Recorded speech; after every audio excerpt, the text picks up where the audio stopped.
नमस्कार दोस्तों, स्वागत है आप सभी का एक बार फिर से आपके अपने YouTube channel government employ news में। दोस्तों, लंबे समय से समान एमएसपी पाने का इंतजार कर रहे लाखों जवानों के लिए एमएसपी से जुड़ी हुई एक ताजा अपडेट सामने आई है।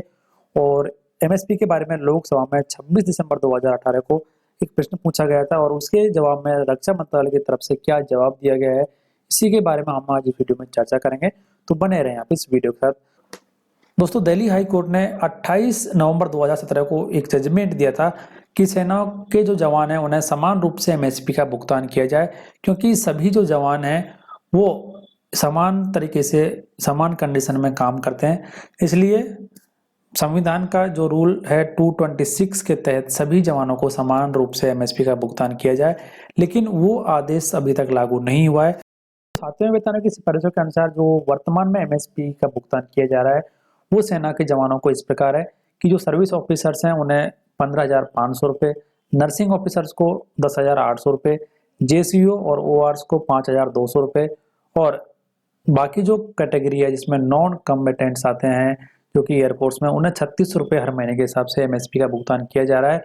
और इस एमएसपी को ही समान रूप से सभी जवानों को देने के लिए जवान जो हैं वो मांग कर रहे हैं कि एक ही रूप से सभी को एमएसपी का भुगतान किया जाए। लेकिन सरकार ने लोकसभा में जो जवाब दिया है वो आपके सामने यहाँ पर है, ये आप देख लीजिए। तो दोस्तों, 26 दिसंबर को प्रोफेसर सौगत राय के द्वारा प्रश्न पूछा गया था कि क्या रक्षा मंत्री जी यह बताने की कृपा करेंगे कि क्या सरकार ने सशस्त्र बलों की लंबे समय से लंबित उच्चतर सैन्य सेवा वेतन की मांग को अस्वीकार कर दिया गया है? यदि कर दिया गया है तो उसका कारण क्या है, और इस निर्णय से कुल कितने अधिकारी प्रभावित होंगे उसकी जानकारी दी जाए। और उसके बाद में कि क्या सरकार के पास एक विशेष प्रचालन डिवीजन स्थापित करने हेतु कोई प्रस्ताव है, यदि प्रस्ताव है तो उससे जुड़ी हुई जानकारी क्या है और उसका उद्देश्य क्या है। और तो ये तो प्रश्न पूछा गया था। उसके जवाब में रक्षा मंत्रालय में राज्य मंत्री श्री डॉक्टर सुभाष भामरे जी के द्वारा जो जवाब दिया गया है वो भी आपके सामने है, वो आप यहाँ पर देख लीजिए। तो इसमें जो जवाब है वो ये दिया गया था कि कठोर सैन्य जीवन को ध्यान में रखते हुए छठे वेतन आयोग ने एमएसपी की शुरुआत की थी और उसके अनुसार ही अलग अलग जो लेवल हैं या फिर स्लैब्स हैं उसका सृजन किया गया था एमएसपी के रूप में। जैसे कि 4 कैटेगरी में एमएसपी का भुगतान यहाँ पर किया जा रहा है।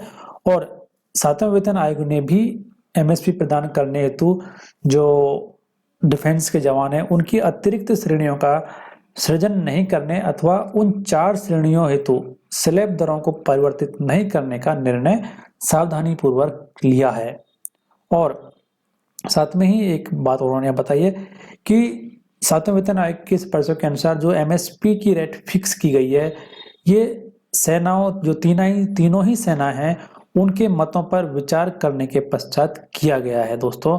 और इसमें एमएसपी को 7वें वेतन आयोग की सिफारिशों के अनुसार फिक्स करने के रूप में जो 2.57 का मल्टीप्लिकेशन या फिर फिटमेंट फैक्टर है उसके द्वारा ही बढ़ाया गया है। और 7वें वेतन आयोग की सिफारिशों को सरकार ने मान लिया है और उसी के अनुसार अब जवानों को एमएसपी का भुगतान किया जा रहा है। तो दोस्तों, यहाँ पर सरकार ने ये स्पष्ट कर दिया है कि जो कुछ हुआ है वो सारी कंडीशंस को, हालात को और तीनों ही सेनाओं के विचारों को जानने के बाद में 7वें वेतन आयोग के अनुसार एमएसपी को फिक्स किया गया है और उसी के हिसाब से एमएसपी अब दी जा रही है और ये आगे दी जाएगी। और किसी तरीके का इसमें बदलाव होने के चांसेस दोस्तों कम ही लग रहे हैं।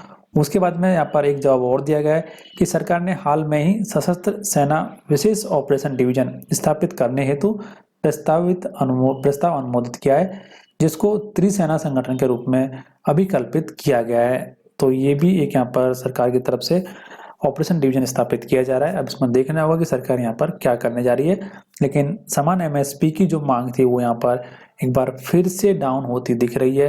जैसे कि हाई कोर्ट ने भी यहाँ पर आदेश दे दिया लेकिन सरकार ने उसको अभी तक लागू नहीं किया है। तो दोस्तों, ये एमएसपी से जुड़ी हुई एक लेटेस्ट जानकारी, उम्मीद करते हैं खबर आपको अच्छी तो नहीं लगी होगी, लेकिन एक लेटेस्ट अपडेट है कि सरकार ने अपना जो रुख है एमएसपी के बारे में वो यहाँ पर स्पष्ट कर दिया है। इस वीडियो में इतना ही।